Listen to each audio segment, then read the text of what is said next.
আসসালামু আলাইকুম lovely audience, আশা করি আপনারা ভালো আছেন। আগামীকালকে বাংলাদেশের সিরিজ নির্ধারণীয় ম্যাচ।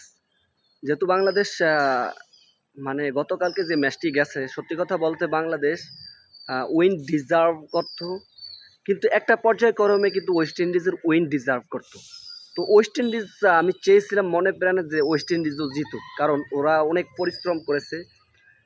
যেহেতু একতরফা কথা বললেও তো হয় না, সুতরাং আমি মনে করি আগামীকালকে যে ম্যাচটি সেটা মহা গুরুত্বপূর্ণ।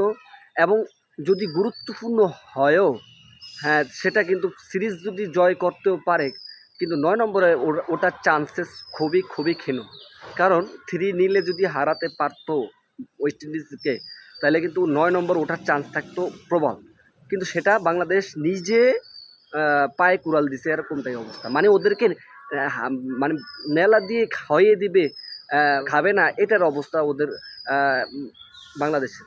তো ওরা মানে জোর করে ঠকছে, আর ওরা চাইছে জোর করে জিতিয়ে দেওয়ার বাংলাদেশ, কিন্তু তারা জিততে পারেনি।